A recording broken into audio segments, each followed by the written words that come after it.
मैं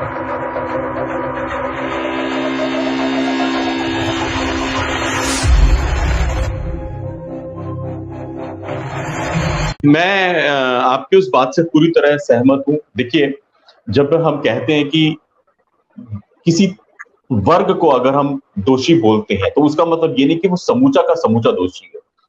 कथावाचकों का बहुत बड़ा रोल रहा है, लेकिन आज के परिप्रेक्ष्य में जो आज की सिनेरियो है, आज की स्थिति में ले देखिए बात वहां पे आती है कि इतना कमर्शियलाइजेशन कर दिया, हर चीज को इतना कमर्शियलाइज कर दिया है।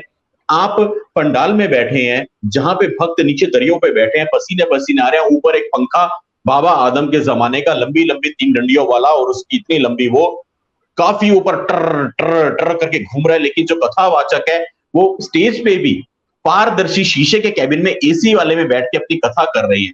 कथावाचकों के बकायदा मेकअप आर्टिस्ट है, वो आकर के यहाँ पे मस्कारा वस्कारा रूज वूज सब एक चीज, जैसे वो कोई फिल्मी अदाकार हो। वो किसी एक्ट्रेस किसी हीरोइन से कम नहीं लगती है जब बैठ के बोलती है। वो सब कुछ होकर के आप क्या परोस रहे हो। बात यह है कि आज हमारे बच्चे क्या सीखेंगे। अगर आप मेरे को अनुमति दें दीदी, इसी विषय पे मैंने कुछ पंक्तियां लिखी है कविता के माध्यम से, जिसमें समस्या भी है और अंत की 2 पंक्तियों में उसका समाधान मेरे हिसाब से क्या होना चाहिए। If you allow me, I can recite that poem to you. और आपकी जी, आपकी आपकी ऑडियंस के लिए। जिस योद्धा का जीते जी खुद अपने हाथों पिंडदान हुआ, आइए समझते हैं भगवा क्या है और धर्म गुरु क्या है वास्तविक धर्म गुरु की परिभाषा, और हम इस लड़ाई में क्यों पीछे हो गए, क्यों आज सनातन वेंटिलेटर पे है। कवि शुभम की नजर से अगर आपको पंक्तियां अच्छी लगे, जितने लोग इस लाइव को देख रहे हैं आशीर्वाद दीजिएगा कि जिस योद्धा का जीते जी खुद अपने हाथों पिंडदान हुआ, उसी का आग्नेय वस्त्रों से फिर भव्य सम्मान हुआ। आग्नेय वस्त्रों की अमर प्रतिष्ठा आज हो गई अगवा है। ऐरे गहरे नथु खैरे कैसे भी तन पे भगवा है। अरे हिंदू धर्म को किया है दूषित कुछ नकली बाबाओं ने। हिंदू धर्म को किया है दूषित कुछ नकली बाबाओं ने। ठुमक ठुमक के नाचने वाली नकली राधे माओ ने। उत्सुकता रहती है उछलकर हर गोदी में जाने की। एक ढोंगी करता है बातें चटनी से कृपा लाने की। और मिले जो ढोंगी पूछो उससे एक बात तो बतला दे। फौज हटा के सीमा पे क्या चटनी के डोंगे रखवा दे। फौज हटा के सीमा पे क्या चटनी के डोंगे रखवा दे। गर चटनी में होती ताकत ऐसे कृपा लाने की। गर चटनी में होती ताकत ऐसे कृपा लाने की, तो गुरुओं को ना पड़ती जरूरत अपने शीश कटाने की। और भोली भाली जनता को ये जितने लूटने वाले हैं, भोली भाली जनता को ये जितने लूटने वाले हैं, लिख के ले लो करम सभी के इस जन्म में फूटने वाले हैं। और गुरुओं के सम्मान से सच है मान धर्म का बढ़ता है, पर गौर करो वो गुरु धर्म की परिभाषा क्या गढ़ता है। मैं आपकी बात से 100% सहमत हूं दीदी कि हमारा वो देश है, हमने गुरुओं के आदेश पे गुरुओं के सम्मान में अपने अंगूठे भी कटवाई हैं, अपनी गर्दनें भी कटवाई हैं। ये मिट्टी हमें गुरुओं का सम्मान सिखाती है और हम हर धर्म गुरु का सम्मान करते हैं। लेकिन जिन्होंने धर्म को धंधा बना दिया, उनका विरोध करना भी हमारा ही कर्तव्य है कि गुरुओं के सम्मान से सच है मान धर्म का बढ़ता है, पर गौर करो वो गुरु धर्म की परिभाषा क्या गढ़ता है।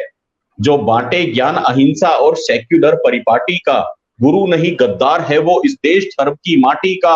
और बड़े बड़े कुछ कथाकार हैं, बस ताली पिटवाते हैं। योद्धे धर्म बुलाकर हमको किन्नर सा नचवाते हैं। और हिंदू धर्म का उन्होंने कैसा हाल बनाकर रखा है, मेरे सुदर्शन धारी को बस लड्डू गोपाल बनाकर रखा है। दीदी दीदी मेरे घर में भी है भगवान, मेरे घर में भी है भगवान श्री कृष्ण लड्डू गोपाल के रूप में। हम भी पूजते हैं, पर शुभम मंगला कवि की शिकायत उनसे है जो 4-4 घंटों की कथाओं में राधे राधे जब चले आएंगे बिहारी श्याम चूड़ी बेचने आया। अरे 4 घंटे की कथा में सिर्फ 4 मिनट, ओनली 4 मिनट्स आप सुदर्शन चक्र दिखाओ तो सही, लेकिन आप सुदर्शन चक्र को छुपा के बैठ जाते हो।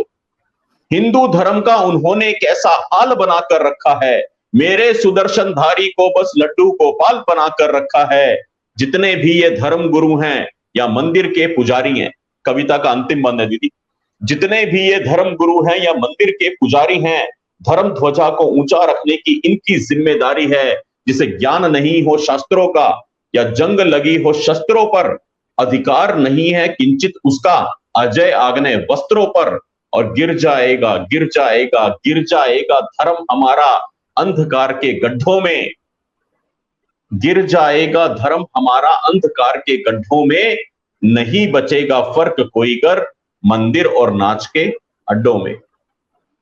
एक सनातनी, एक हिंदू होने के नाते इससे कड़वी पंक्तियां मैं लिख नहीं सकता था अपने मंदिरों की तुलना में नाच के अड्डों से अगर कर रहा हूं तो, लेकिन ये कड़वी पंक्तियां सच्ची पंक्तियां हैं कि गिर जाएगा धर्म हमारा अंधकार के गड्ढों में, नहीं बचेगा फर्क कोई गर मंदिर और नाच के अड्डों में, शक्तिपीठ की अवधारणा से।